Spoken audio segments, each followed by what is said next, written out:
Good morning students and my dear faculty members, viewers। आज हम बात करते हैं हमारा इम्यूनोलॉजी में जो नेक्स्ट टॉपिक है इम्यून सिस्टम का, उसका नाम है कॉम्प्लीमेंट पाथवे। कॉम्प्लीमेंट पाथवे के बारे में हम क्या जानते हैं? देखिए, जैसा मैंने बताया कि नेचुरल जो इनेट इम्यूनिटी है उसमें बेसिकली जो हमारे बॉडी के अंदर जो फॉरेन पार्टिकल है, माइक्रोब्स हैं, उनको किल करने के लिए, उनको नष्ट करने के लिए कुछ प्रोटीन पाई जाती हैं। उन प्रोटीन्स को कॉम्प्लीमेंट प्रोटीन्स कहते हैं और उनका जो नोमेनक्लेचर है वो C से शुरू होता है। उनको हम C1, C2, C3, C4 यूं करके C9 तक डिफरेंट प्रकार की प्रोटीन होती हैं। और ये जो प्रोटीन मॉलिक्यूल है बेसिकली एक प्रकार के, इनमें एंजाइमेटिक एक्टिविटी होती है, प्रोटीनेजेस एक्टिविटी होती हैं और ये एक प्रोटीन दूसरी प्रोटीन को एक्टिवेट करती है। एक प्रोटीन दूसरी प्रोटीन को एक्टिवेट करेगी, दूसरी फिर तीसरी प्रोटीन को एक्टिवेट करेगी और इस प्रकार एक कैस्केड बन जाता है, एक श्रृंखला बन जाती है और अंत में कुछ जो विशिष्ट प्रकार के प्रोटीन हैं वो किसी बैक्टीरिया या पैथोजन की सरफेस पे अटैक करती हैं, उसके ऊपर सरफेस पे, उसकी मेम्ब्रेन पर, उसकी सेल वॉल पे चिपक करके और उसमें पोरोसिटी पैदा कर देती हैं, उसको नष्ट कर देती हैं। ये होता है बेसिकली कॉम्प्लीमेंट फिक्सेशन और ये होता है कॉम्प्लीमेंट पाथवे।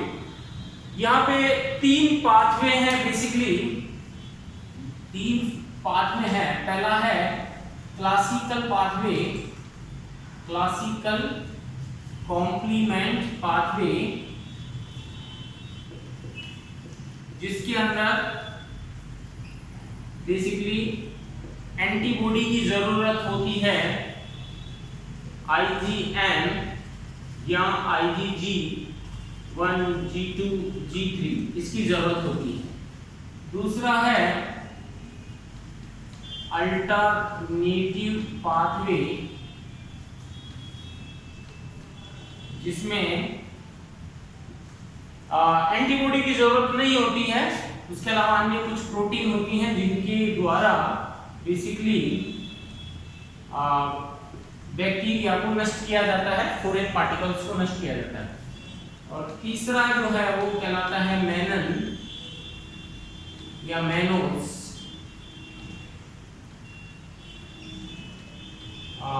मेनन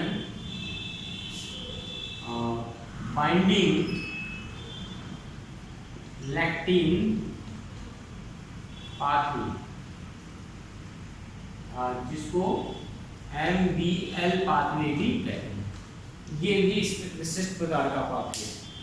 इन तीन पाथवे के द्वारा हम प्रोटीन्स जो हैं वो अटैक करती हैं विशिष्ट बैक्टीरिया पे और उस बैक्टीरिया को नष्ट किया जाता है। जनरली होता क्या है कि कोई भी पैथोजन है, कोई भी बैक्टीरिया है, बैक्टीरिया की सरफेस के ऊपर विशिष्ट प्रकार के जैसे एंटीजन लगे हुए हैं और इन एंटीजन के अगेंस्ट में एंटीबॉडी है वो यहाँ पे आती है। इन एंटीजन के अगेंस्ट में एंटीबॉडी है वो बनती है और वो एंटीबॉडी का एंटीजन बाइंडिंग जो रीजन है, वो एंटीजन बाइंडिंग सिरा इनके ऊपर आकर के अटैच हो जाता है, राइट। जैसे मान लीजिए ये एंटीजन है और इस एंटीजन को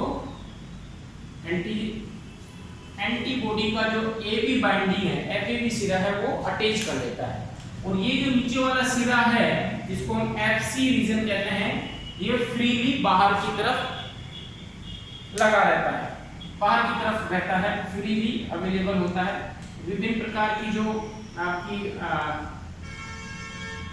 ये एंटीबॉडी है और ये इस प्रकार से अटैच है। तो एंटीबॉडी यहाँ पे है। अब इन एंटीबॉडी का जो FC सिरा है, उस FC सिरे के साथ उसके साथ कुछ प्रोटीन रिएक्ट करती हैं और वो एक प्रकार का कैस्केड शुरू करती हैं। कौन सी प्रोटीन होती है?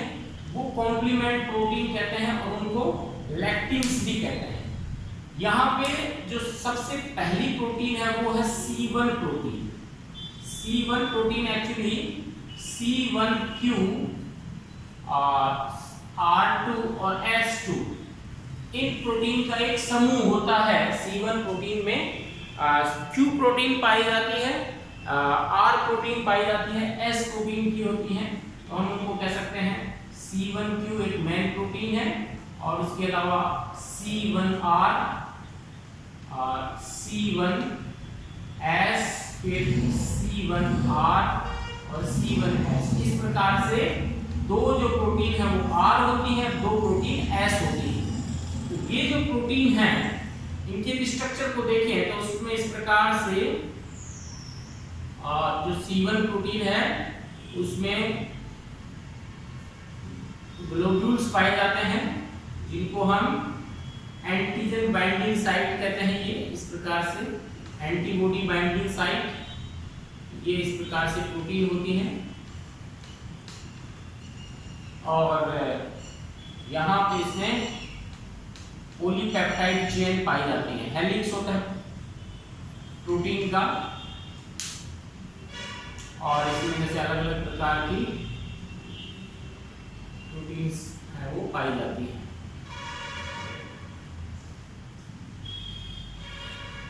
तो जैसे ये है C1R C1S और ये जो है वो है C1Q प्रोटीन। तो C1Q प्रोटीन बड़ी प्रोटीन होती है।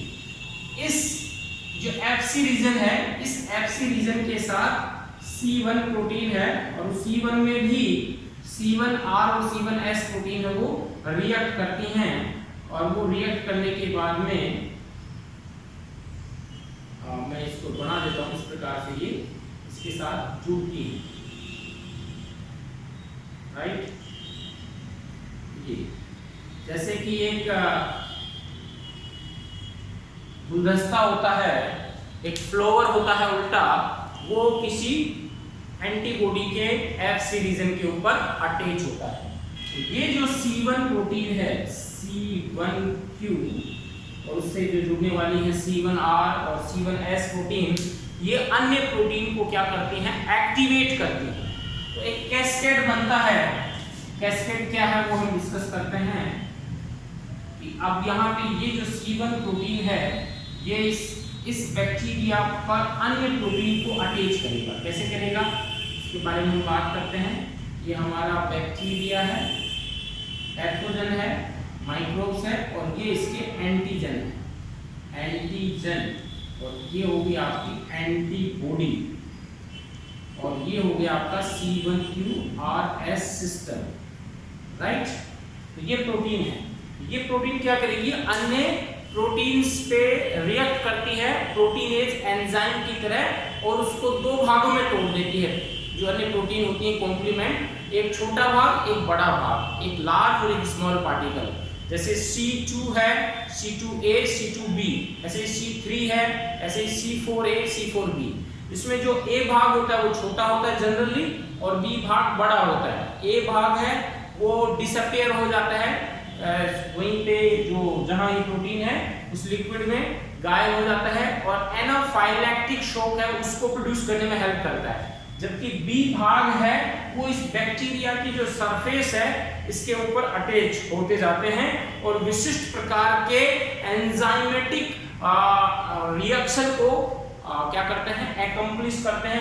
विशिष्ट प्रकार की एंजाइमेटिक अभिक्रिया शो करते हैं। जैसे हम बात करते हैं कि C1 जो प्रोटीन है ये C1Q और R सिस्टम है, ये क्या करेगा, C4 को तोड़ेगा।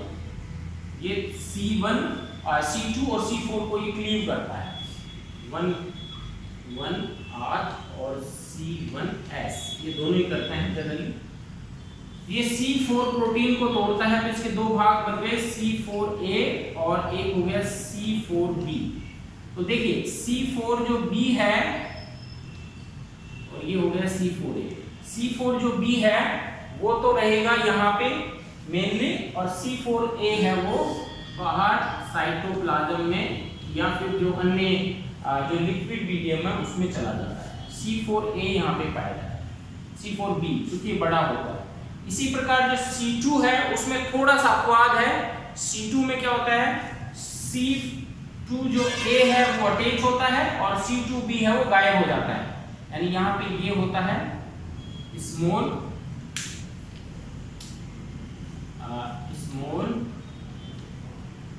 C4 पार्टिकल, ये हो गया लार्ज पार्टिकल।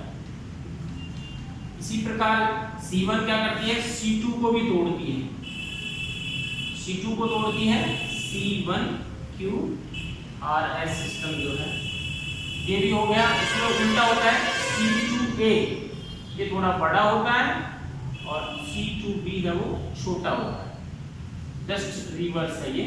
बाकी सभी में A जो प्रोटीन है वो छोटी होगी, B प्रोटीन है वो बड़ी होगी। अब क्या होता है, C4B और C2A ये आपस में आकर के इस बैक्टीरिया की सरफेस पे जमा हो जाते हैं।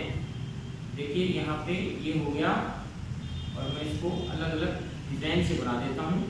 ये हो गया, नाम ही लिख देते हैं इसका C4B और ये है C2A, तो मैं इसको 2A कर देता हूँ। ये एक कॉम्प्लेक्स बन जाता है। यहाँ पे दोनों के दोनों प्रोटीन C4B C2A ये कॉम्प्लेक्स बन गया। इस कॉम्प्लेक्स को बोलते हैं C3 कन्वर्टेज एंजाइम। ये कॉम्प्लेक्स कहलाता है C3 कन्वर्टेज, अर्थात ये C3 प्रोटीन को चेंज करेगा। ये क्या करेगा, ये C3 प्रोटीन को चेंज करेगा, तो C3 प्रोटीन फिर टूट जाएगी, C3A बाहर निकल जाएगा और C3B इसके साथ जुड़ जाएगा, तो ये कॉम्प्लेक्स हो जाएगा C4B 2A और 3A। ये एक कॉम्प्लेक्स बन जाता है, right. C4B 2A 3A, sorry A बाहर चला गया, 3B, यहाँ पे B जो है, जो C3A बाहर निकल गया और 3B है वो इसके साथ अटैच हो गया।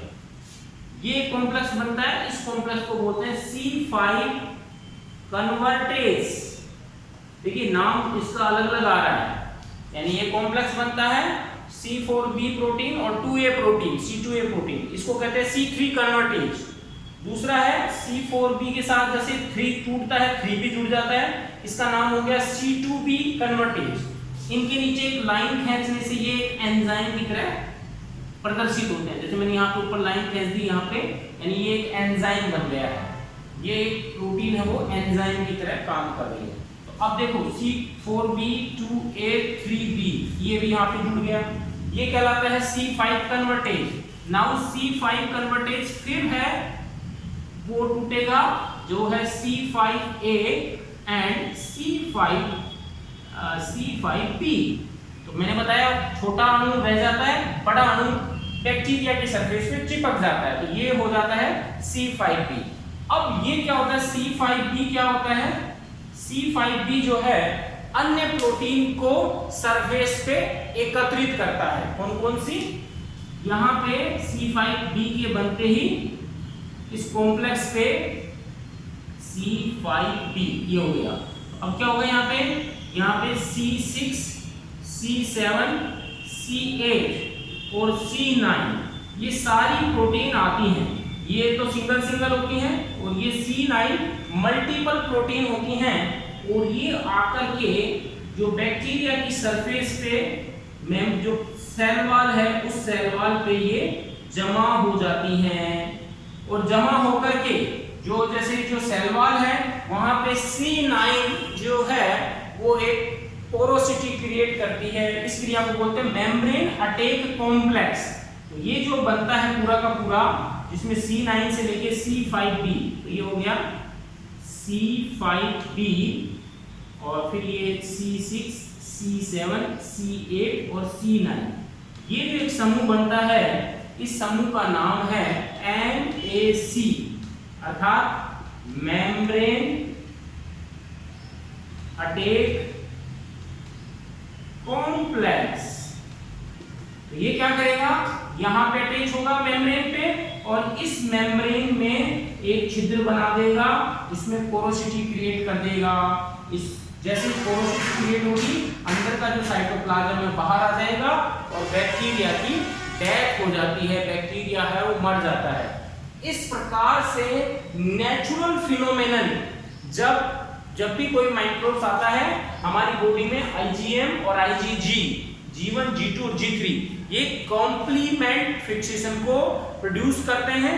कॉम्प्लीमेंट प्रोटीन एक्टिवेट होती हैं, एक प्रोटीन दूसरी प्रोटीन को एक्टिवेट करती है और एक कैस्केड चलता है, एक पाथवे चलता है और उसमें अंत में एक मेम्ब्रेन अटैक कॉम्प्लेक्स का निर्माण होता है, अर्थात झिल्ली में एक छिद्र बनाया जाता है जिसके कारण बैक्टीरिया है उसके साइटोप्लाज्म बाहर आ जाएगा और छिद्र बनने पे, सेल वॉल खत्म होने पे पता है बैक्टीरिया की डेथ हो जाती है। तो ये कहलाता है क्लासिकल कॉम्प्लीमेंट पाथवे। क्लासिकल का मतलब ये परंपरागत यानी शुरुआत से ही है, जिसके अंदर इस पाथवे को एक्टिवेट करने के लिए इम्यूनोग्लोबुलिन यानी आईजी की जरूरत पड़ेगी।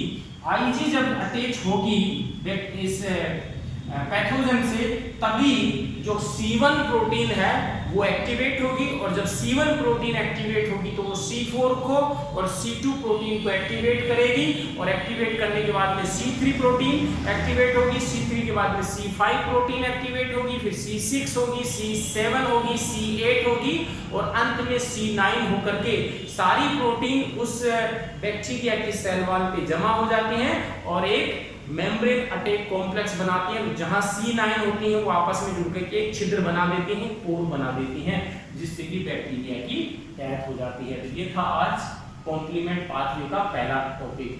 नेक्स्ट कल पढ़ेंगे अल्टरनेटिव पाथवे। Thank you.